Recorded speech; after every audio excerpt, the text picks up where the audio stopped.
साथ संगत जी, प्यार से कहना धान निरंकार जी। आज सत्संग के दौरान सभी ने पिछले कुछ घंटों में जो मनों के भाव जो भी बोले गए वो श्रवण भी किए, और ये बात, ये मैसेज हर किसी, चाहे वो भजन था, स्पीच थी, जो भी माध्यम था, बात और संदेश यही कि मनुष्य जीवन अनमोल है और जीते जी अपनी पहचान करनी है, क्योंकि ये शरीर ही हमारी सच्चाई नहीं है। ये आत्मा की तो असली पहचान परमात्मा है, और जीते जी ही वो अवसर है जहाँ ये आत्मा और परमात्मा का मिलन संभव है ब्रह्म ज्ञान द्वारा।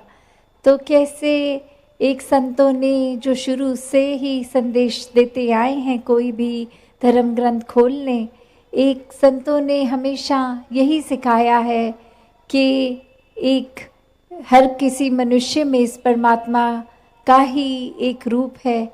ये जब भी हम किसी के सामने जाएं तो वो मन का भाव ये ना हो कि ये कैसा है, या हमारे दिमाग से हमने कुछ श्रेणियां बना ली हैं कि ये ऊंचे हैं, ये नीचे हैं, कोई जाति पाति का भेदभाव इत्यादि किसी रूप में भी अगर भेदभाव कर रहा है ये मन, तो बात वही कि हर कोई इस परमात्मा की रचना है और हर कोई एक बराबर है, कोई ऊंचा नीचा नहीं।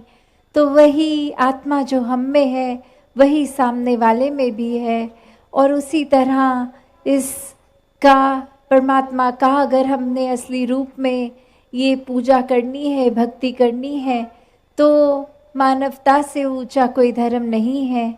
हमें हर एक मनुष्य के लिए एक निस्वार्थ हो के सेवा भाव मन में रखना है। हर किसी के लिए ये अतनफ्त का भाव, ये प्यार का भाव, ये एकता का भाव, हर किसी के लिए मन में करुणा, दया, सहनशीलता, विशालता इत्यादि जो भी मानवीय गुण हैं वो मन में खुद ब खुद आ जाते हैं जब ये परमात्मा मन में बसा रहता है। इस निराकार को याद करके हर समय उस एहसास में हर एक में इसी के दर्शन होते हैं। तो ये जो बात आज सत्संग में भी हर कोई संदेश दे रहे थे कि कैसे हम संसार में नाम तो अपनी आस्था अनुसार इस परमात्मा का जो वहाँ पे हमारा विश्वास है वैसा ले लेते हैं, पर असली भक्ति तो वही जब इस परमात्मा को देखकर इससे प्यार करके की जाए। वरना संसार में ये भक्ति तो भय से भी हो जाती है। ये भक्ति के पीछे छुपे हुए बहुत स्वार्थी मतलब भी होते हैं। अक्सर एक सौदेबाजी भी हो जाती है कि परमात्मा से कुछ मांगना है तो पहले परमात्मा का गुणगान करो, पर वाकई में ये भक्ति तो भक्ति नहीं है। असली भक्ति तो निस्वार्थ होके बिना एक अपनी इच्छा के सिर्फ परमात्मा से प्यार करके होती है, और वो भक्ति की शुरुआत ही इस परमात्मा को जान के, इस ब्रह्म ज्ञान को जान के। वरना तो एक बस अनुमान ही होता है कि हर कोई अपनी परिभाषा के अनुसार बोल देता है कि परमात्मा यहाँ है, वहाँ है, पर ये असली परमात्मा की पहचान की जो हर कोई धर्म ग्रंथ बताता है कि ये पत्ते पत्ते में, डाली डाली में, कण कण के पूरे ब्रह्मांड के अंदर, हर किसी में, अंदर बाहर, तो वो एक पहचान जब मिल जाती है तो वाकई ही जीवन बहुत ही सहज, बहुत ही सरल हो जाता है। मन के अंदर से फिर सारी चतुर चालाकियाँ दूर हो जाती हैं। ये भय के कारण फिर भक्ति नहीं, मन में अन्य चीज़ों के लिए भी भय खत्म हो जाता है। स्वभाव भी मानवीय गुणों को एक अपने अंदर भर के एक युक्त उस तरह से पूरी तरह जब हो जाता है तो फिर एक मन से डर भी दूर है, स्वार्थ भी दूर है, अहंकार भी दूर है, अन्य और भी जो भी हानिकारक सोच है, नेगेटिविटीज़ हैं, वो सब भी फिर दूर होती चली जाती हैं। जितना ज़्यादा हम जीवन में भक्ति को एक अपना पहलू भक्ति भरा ज़्यादा मजबूत करते हैं, ज़्यादा स्ट्रॉन्ग करते हैं।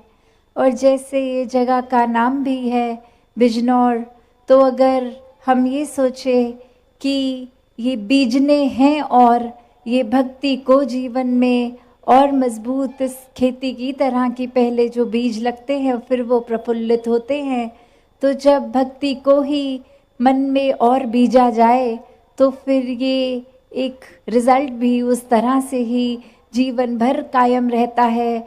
एक मन में फिर ये परमात्मा है तो भरम भुलेखे नहीं है। अक्सर हम हर किसी से नफरत करने के जो कारण बना लेते हैं वो कारण भी खुद ब खुद ख़त्म हो जाते हैं, क्योंकि फिर ये प्यार ही मन में टिकता है, ये परमात्मा ही टिकता है। फिर हर किसी के लिए, ये भलाई के लिए ये एक अरदास रहती है कि हर किसी के लिए परमात्मा हर किसी की गलतियां भी बख्शता रहे और हर किसी में वो सोझी भी, वो विवेक भी, ये चेतनता डाले रखे कि जीवन को व्यर्थ ना गवाएं और जीते जी वो क्वालिटी ऑफ लाइफ भी कैसी हो। हमें किसी से कड़वा नहीं बोलना, एक मन में एक बुरे विचार किसी के प्रति नहीं लाने, एक आदर सत्कार का भरा हुआ पूरा जीवन हो और सारे ही अच्छे गुणों से युक्त हों।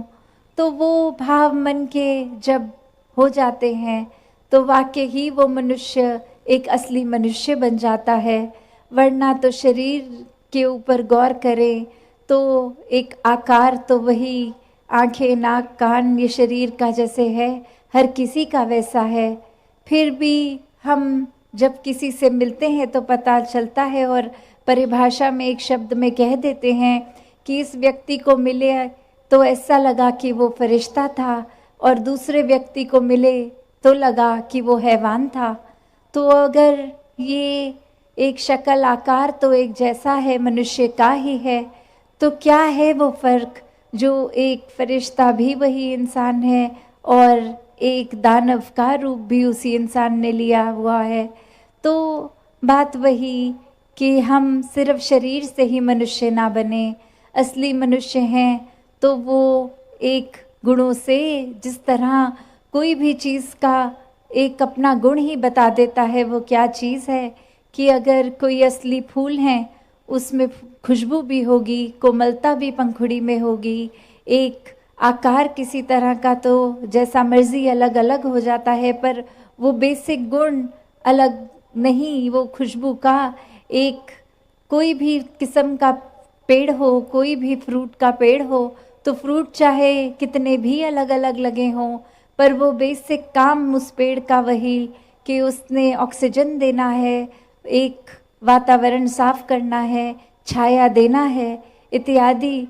तो बात वही कि एक असली मनुष्य के फिर गुण वही होंगे जिस वजह से हम मनुष्य बोलने के लिए एक हक रखेंगे, एक हकदार होंगे।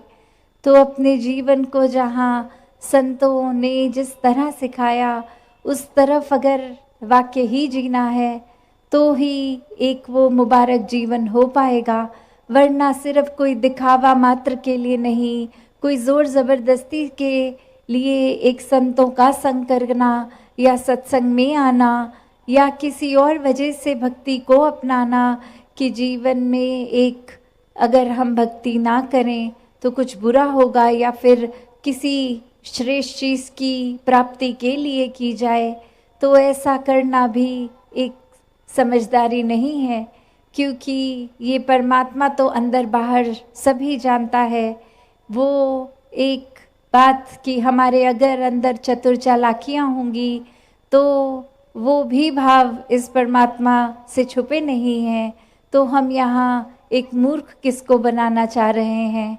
ये भक्ति सिर्फ हमारे ही फायदे के लिए है, वरना तो परमात्मा अपने आप में ही पूरा है। परमात्मा को तो ज़रूरत नहीं कि कोई गुणगान गाए, पर वो मन में परमात्मा को बसा के अगर स्वाभाविक रूप में ये गुणगान होता है तो इसमें फ़ायदा हमारा ही है। तो यहाँ संसार में जीते जी वाक्य ही मरने से पहले जी लें और इस तरह जिएं कि फिर ये जीवन एक सुंदर जीवन बना रहे। फिर चाहे एक भाव हमारे जैसे हैं वही अपने और मजबूत करते जाएं, अपने ऊपर केंद्रित रख के, ना कि औरों के ऊपर ध्यान जाए कि हम तो इतने अच्छे हैं, हम तो हर किसी से प्यार से बोलते हैं, और सामने वाला तो फिर अपनी वाणी में गाली गलौज भी कर रहा है, बहुत कठोर आवाज़ में बात कर रहा है। तो फिर वो केंद्रित रूप हमारा हम पे होगा, ना कि औरों पे। तो भक्ति का मार्ग तो एक ऐसा मार्ग है जो हर किसी की अपनी अलग जर्नी है, हर किसी ने किस तरह किस रूप में उसमें और मजबूत होना है। पर संतों ने हमेशा यही सिखाया है कि सत्संग, सेवा और सुमिरन ये अगर जीवन में है तो भक्ति मजबूत ही होती जाती है, क्योंकि सत्संग में हम संतों के, महात्माओं के वचनों को सुनते हैं।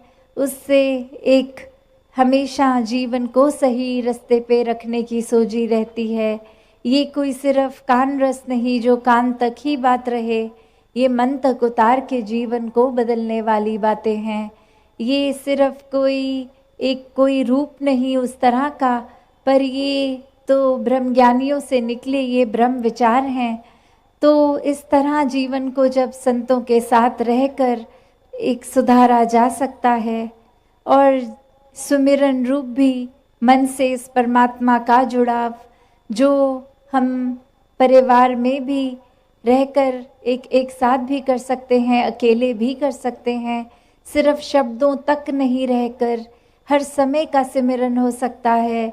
जब ये परमात्मा याद हो तो हर समय इसके अंदर ही चूर चूर रहें, और सेवा भाव भी फिर इस परमात्मा की ओर ही हमें ध्यान वापस लेके आएगा कि जब निस्वार्थ हो के पूरे मानवता के लिए समर्पित रूप होगा तो ही वो सेवा वाकई ही सेवा है, कोई मदद, कोई दिखावा नहीं।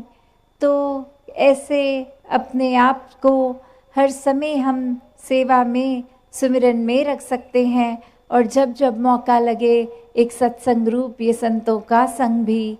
तो दातार हर एक पे कृपा करे कि हर किसी की भक्ति मजबूत हो, हर कोई वाक्य में ही एक नेक इंसान बन के संसार पे वरदान रूपी रहें।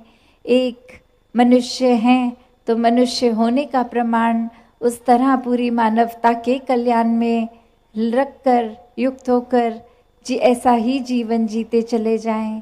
सत्संगत जी, धन्यवाद जी।